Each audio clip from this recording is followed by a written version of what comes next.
పటాన్చెరులో రాజకీయం హీటెక్కుతోంది. ఎమ్మెల్యే గూడెం మహిపాల్ రెడ్డి అయోమయంలో ఉన్నారు. ఎమ్మెల్యే గూడెం మహిపాల్ రెడ్డి వర్సెస్ నీలం మధుగా రాజకీయ రచ్చ కొనసాగుతోంది. గూడెంకి చెక్ పెట్టేందుకు కాట శ్రీనివాస్ అండ్ నీలం మధు ఇద్దరు ఏకమైపోయారు. బీఆర్ఎస్ పార్టీ నుంచి గెలిచి కాంగ్రెస్ పార్టీకి ఫిరాయించిన గూడెం మహిపాల్ రెడ్డి ఇప్పుడు కాంగ్రెస్ పార్టీ వ్యతిరేకంగా పనిచేస్తున్నట్టుగా పెద్ద ఎత్తున చర్చ జరుగుతోంది. మున్సిపల్ ఎన్నికల్లో కాంగ్రెస్ అభ్యర్థుల్ని ఓడించండి అంటూ ప్రచారానికి తెరలేపారంట గూడెం మహిపాల్ రెడ్డి. బీఆర్ఎస్ అభ్యర్థుల్ని గెలిపించండి అంటూ ఏకంగా ప్రచారంతో పాటుగా పెద్ద ఎత్తున ఆయన ఇటీవల కాలంలో బీఆర్ఎస్ పార్టీకి సంబంధించిన అగ్రనాయకత్వంతో కాంటాక్ట్లో కూడా వెళ్తున్నారంట. గతంలో చెప్పుకొచ్చారు, ఏకంగా ఇటీవల కాలంలో కేసీఆర్ ఒక విచారణ ఎదుర్కొన్నప్పుడు తన సోదరుడు డైరెక్ట్గా గూడెం మహిపాల్ రెడ్డి సోదరుడు డైరెక్ట్గా కేసీఆర్ని కలిశారు, హరీష్ రావుని కలిశారు, కేటీఆర్ని కలిశారు.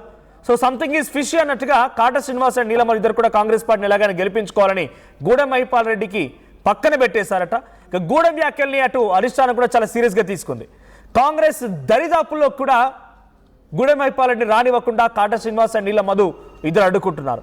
గూడెం మహిపాల్ రెడ్డిని లైట్ తీసుకున్నారు కాంగ్రెస్ మరియు బీఆర్ఎస్ రెండు పార్టీలు కూడా. గూడెంను పక్కన పెట్టి కాంగ్రెస్ అభ్యర్థులకి స్వయంగా వాళ్ళే నిర్ణయించి నీలం మధు అండ్ కాట శ్రీనివాస్ ఇద్దరు కూడా బీఫాములు ఇప్పించుకున్నారు. గూడెం డబుల్ గేమ్ ఆడుతున్నారని జోరుగా ప్రచారం కూడా జరుగుతోంది. దీంతో ఆయనకు చెక్ పెట్టేందుకు ప్లాన్ చేస్తున్నారు కాట శ్రీనివాస్ గౌడ నీలం మధు. ఆయన పటాన్చెరు నియోజకవర్గంలో కాట శ్రీనివాస్ అండ్ నీలం మధు ఇద్దరి పైన గెలుపొందారు గూడెం మహిపాల్ రెడ్డి. అటు కాట శ్రీనివాస్ కాంగ్రెస్ పార్టీ తరఫున పోటీ చేస్తే కాంగ్రెస్ పార్టీ టికెట్ అనౌన్స్ చేసి చిట్ట చివరిగా ఆయన క్యాన్సిల్ చేసి మళ్ళీ నీలం మధు బీఎస్పీ నుంచి కంటెస్ట్ చేయాల్సి వచ్చింది. మొన్న మధ్య మెరక్ ఎంపీ ఎలక్షన్లో కూడా నీలం మధు మెరక్ ఎంపీగా కాంగ్రెస్ పార్టీ తరఫున పోటీ చేశారు. సో గూడెం మహిపాల్ రెడ్డి పైన ఇద్దరు కూడా ఓడిపోయారు. ఆ తర్వాత గూడెం మహిపాల్ రెడ్డి కాంగ్రెస్ పార్టీలో చేరారు. సో కాంగ్రెస్ పార్టీలో చేరిన తర్వాత కాట శ్రీనివాస్ అండ్ నీలం ఇద్దరు కూడా వ్యతిరేకించారు, విభేదించారు కూడా. అలాంటి వాడిని ఎలా చేర్చుకుంటారని చెప్పి కాంగ్రెస్ అధిష్టానంతో కూడా పోరాడారు. అనేక కార్యక్రమాల్లో పెద్ద ఎత్తున వ్యతిరేక గళాన్ని కూడా వినిపించారు. అటు కాంగ్రెస్ పార్టీకి సంబంధించిన ఒరిజినల్ కార్యకర్తలు అండ్ గూడెం మహిపాల్ రెడ్డి కార్యకర్తల మధ్య విభేదాలు జరిగే గొడవలు కూడా తారాస్థాయికి చేరుకున్నాయి. ఏకంగా గూడెం మహిపాల్ రెడ్డి కార్యాలయాన్ని సైతం చుట్టుముట్టారు, రాస్తారోకో చేపట్టారు, పెద్ద ధర్నాలు కూడా చేపట్టారు. ఎందుకంటే ఆయన ఎమ్మెల్యే కార్యాలయంలో ఇంకా కేసీఆర్ ఫోటోనే ఉంది. రేవంత్ రెడ్డి ముఖ్యమంత్రి అయినా రేవంత్ రెడ్డి ఫోటోను కూడా పెట్టుకోవడానికి ఇష్టపడినటువంటి వ్యక్తిని మీరు కాంగ్రెస్ పార్టీలో ఎలా చేర్చుకుంటారంటూ విభేదించారు. ఆ తర్వాత కొంతమంది గూడెం మహిపాల్ రెడ్డి పార్టీ ఫిరాయించారని చెప్పి పిటిషన్లు వేయడం, 10 మంది ఎమ్మెల్యేలపైన పిటిషన్లు వేస్తే 9 మందికి క్లియరెన్స్ రావడం, 9 మంది ఆ బీఆర్ఎస్ పార్టీలో ఉన్నారన్నట్టుగా స్పీకర్ ప్రకటించడంతో వారంతా బీఆర్ఎస్లో ఉన్నారని ప్రకటించినప్పటికీ కాంగ్రెస్ పార్టీతో కలిసిపోయారు, కాంగ్రెస్ పార్టీలో వాళ్ళు తిరుగుతున్నారన్న విషయం లోకమంతా తెలిసిందే. స్పీకర్ నిర్ణయం టెక్నికల్గా ఉంటే సర్వసాధారణంగా ప్రజల్లో ఉండేటువంటి మాట గూడెం మహిపాల్ రెడ్డి ఏ పార్టీలో ఉన్నారంటే బీఆర్ఎస్ పార్టీ కాదు కాంగ్రెస్ అనే రకంగా అందరూ చెప్పుకుంటూ ఉంటారు. అది కాంగ్రెస్ కండువా కప్పుకున్నారు, కార్యక్రమాలు కూడా హాజరయ్యారు. కాబట్టి ఇప్పుడు అదే మహిపాల్ రెడ్డి కాంగ్రెస్ పార్టీలో గతంలో కండువా వేసుకొని జాయిన్ అయిపోయి ఇప్పుడు ప్రజల్లో అదే రకంగా మాట ఉన్నప్పటికీ ఆయన మనసు మాత్రం ఇంకా బీఆర్ఎస్ దగ్గర ఉండిపోయింది. బీఆర్ఎస్ పార్టీకి సహకరించాలని, బీఆర్ఎస్ పార్టీ అభ్యర్థులను గెలిపించాలని, బీఆర్ఎస్ పార్టీ నాయకులతో టచ్లో ఉన్నామని రకరకాలుగా చర్చలు జరుగుతున్న నేపథ్యంలో ఇప్పుడు మున్సిపాలిటీ ఎన్నికలు రానే వచ్చేసాయి. మున్సిపాలిటీ ఎన్నికల్లో మళ్ళీ బీఆర్ఎస్ పార్టీ అభ్యర్థులను గెలిపించాలని చెప్పి ప్రచారం కూడా చేస్తున్నారంట. ఆయన అటు బీఆర్ఎస్ పట్టించుకోవట్లేదు, కాంగ్రెస్ కూడా పక్కన పెట్టేసింది. ఇక ఎలాగైనా సరే ఆయన తంటాలైన పడతారన్న చందంగా ఎలాగైనా సరే కాంగ్రెస్ పార్టీ నాయకులను గెలిపించుకోవాలని గూడెం మహిపాల్ రెడ్డి ప్రమేయం ఎక్కడా లేకుండా ఆయన పక్కన పెట్టేసి ఇద్దరు గతంలో చెప్పుకొచ్చారు రామలక్ష్మణ్ లాగా ఉంటామని చెప్పి కాట శ్రీనివాస్ గౌడ నీలం మధు ఇప్పుడు అదే రకంగా రామలక్ష్మణ్ లాగా ఇద్దరు బరిలోకి దిగి కాంగ్రెస్ పార్టీని గెలిపించుకోవడం కోసం నీలం మధు ప్రయత్నం కృషి చేస్తున్నారు. కాట శ్రీనివాస్ గౌడ్ కూడా అదే రకంగా ముందుకు వెళ్తున్నారు. సో దీనికి సంబంధించి మరిన్ని అప్డేట్స్ మా ప్రతినిధి మధు ఉన్నారు. మధు, సో జనరల్గా 9 మంది ఎమ్మెల్యే ఎవరైతే క్లీన్ చిట్ దొరికిందో కడియం కానీ తర్వాత బండ్ల కృష్ణమోహన్ కానీ, అరకపుడి గాంధీ, ప్రకాష్ గౌడ్, తెల్లం వెంకట్రావు, ఆ తర్వాత మరికొంతమంది పోచారం శ్రీనివాస్ రెడ్డి, సంజయ్, వీళ్ళంతా కూడా 9 మందిలో 8 మంది కూడా వాళ్ళంతా బీఆర్ఎస్ పార్టీ అని చెప్పుకున్నప్పటికీ వాళ్ళే ఇన్ఛార్జీలుగా ఉన్నారు. కాంగ్రెస్ ప్రకటించిన ఇన్ఛార్జీల లిస్టులో వాళ్ళే కోఆర్డినేటర్లుగా ఉన్నారు, వాళ్ళే బీఫామ్లు ఇస్తున్నారు, వాళ్ళే కాంగ్రెస్ పార్టీ కోసం ప్రచారం కూడా చేస్తున్నారు.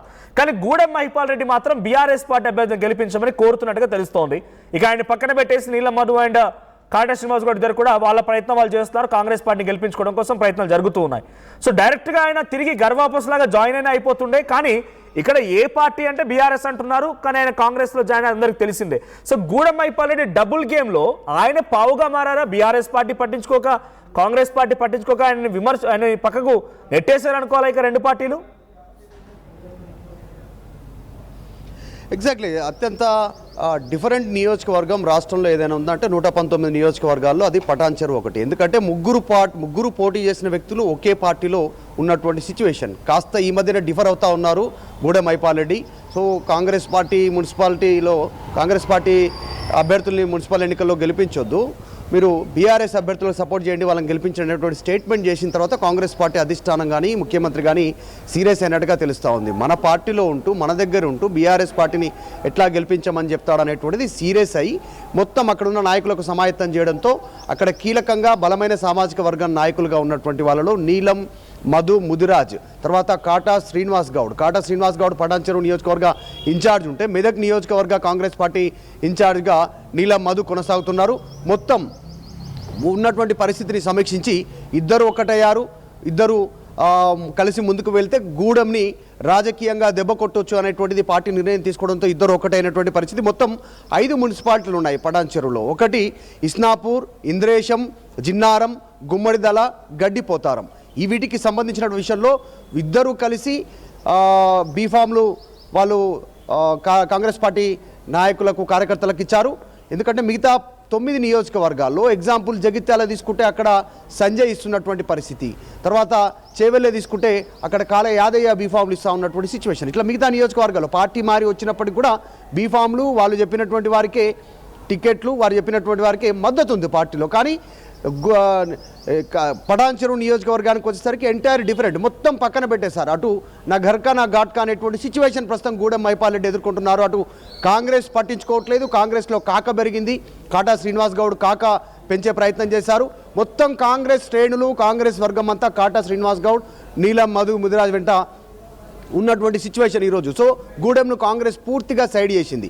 అటు బీఆర్ఎస్ కూడా అపాయింట్మెంట్ ఇవ్వట్లేదు, కేటీఆర్ అపాయింట్మెంట్ కోసం గూడెం ప్రయత్నం చేస్తే దగ్గరికి రానివ్వలేదు.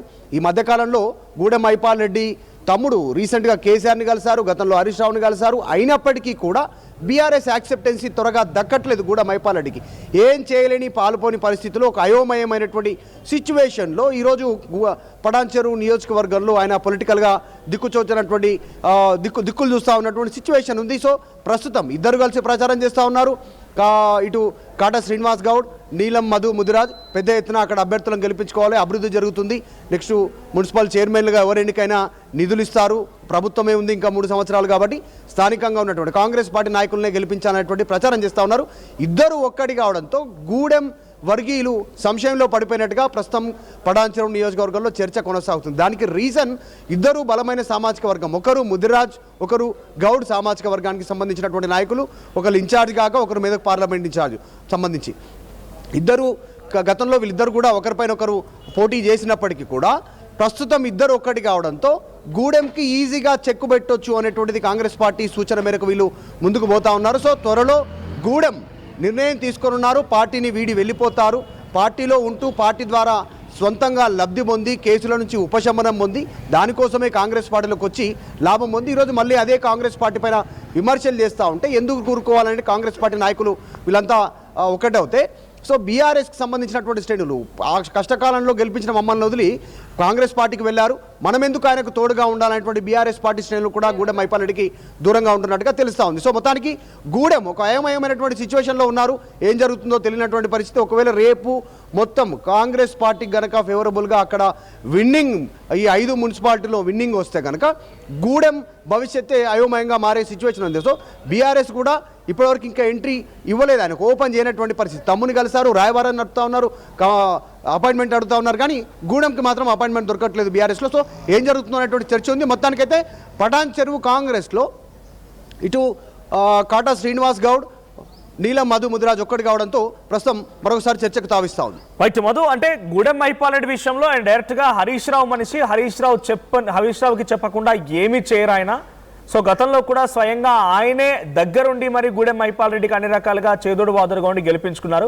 సో ఇప్పుడు ఆయన బీఆర్ఎస్ పార్టీ శ్రేణులు, బీఆర్ఎస్ పార్టీ కష్టకమైన సమయంలో కొంత వదిలి వెళ్ళాడని చెప్పి కొంత దూరం పెడితే పెట్టొచ్చు, కొంత కోపం ఉంటే ఉండొచ్చు. కానీ గూడెం మహిపాల్ రెడ్డి నియోజకవర్గంలోనే పటాన్చెరు నియోజకవర్గంలో ఆల్రెడీ హరీష్ రావు పాగా వేశారు. పలు మున్సిపాలిటీల్లో ఆయన ఎలాగైనా సరే బీఆర్ఎస్ పార్టీ శ్రేణులను గెలిపించుకోవాలని రకంగా దగ్గరుండి వ్యవహరిస్తున్నట్టు తెలుస్తోంది. అంటే గూడెం మహిపాల్ రెడ్డి బీఆర్ఎస్ పార్టీకి ఓటు వేయమని చెప్తూ ఉన్నారు, వాళ్ళని గెలిపించమని చెప్తూ ఉన్నారు వాళ్ళ కార్యకర్తలకు, ఆయన వెంట తిరిగే నాయకులకు. అంటే ఆయన బీఆర్ఎస్ పార్టీకి సహకరిస్తున్నట్టేనా? ఎగ్జాక్ట్లీ పూర్తిగా కాంగ్రెస్ పార్టీలో ఉంటూ కేసులు మాఫీ చేసుకోవడము, ఆయన పైన ఉన్నటువంటి ఇతర ఇబ్బందులను తొలగించుకోవడము, ఇవన్నీ చేసుకున్న తర్వాత అంటే వ్యక్తిగతంగా ఆయన పైన ఆయన తమ్ముడి పైన గతంలో క్రషర్కి సంబంధించినటువంటి కేసులు రిమైండ్ అయినటువంటి పరిస్థితి. సో అవన్నీ క్లియర్ అయిన తర్వాత మళ్ళీ బీఆర్ఎస్ పాట పాడుతూ ఉన్నారు. సో కాంగ్రెస్ని వాడుకోవడానికే పటాన్చెరువులోకి వచ్చాడు గూడెం మహిపాల్ రెడ్డి. సో అది అయిపోయిన తర్వాత మళ్ళీ ఇప్పుడు కాంగ్రెస్ పార్టీని లాతకొట్టాలని చూస్తూ ఉన్నాడు అనేటువంటి చర్చ పటాన్చెరువులో జరుగుతూ ఉంది. సో అందులో భాగంగానే నీలం తర్వాత కాటా ఇద్దరు ఒక్కటైనటువంటి సిచ్యువేషన్, అధిష్టానం సూచన మేరకు ఇద్దరు ఒకటి ఉంటే ఈజీగా గూడెంని రాజకీయంగా దెబ్బకొట్టొచ్చు అనేటువంటి నిర్ణయం తీసుకోవడంతో ఇద్దరు కలిశారు, చేతులు కలిపారు, ఇద్దరు ప్రచారానికి పాల్గొంటున్నారు, ఇద్దరు బీఫామ్లు ఇస్తూ ఉన్నారు. సో గూడెం ఇంతవరకు గూడెం పక్కన కాంగ్రెస్కి సంబంధించినటువంటి అసలైన నాయకులు ఎవరు వెళ్ళలేదు. కేవలం కొద్దిమంది రాజకీయ పరంగా కొంతమంది వెళ్ళారు, కానీ మిగతా అంతా కాంగ్రెస్ టీం అట్లనే ఉంది.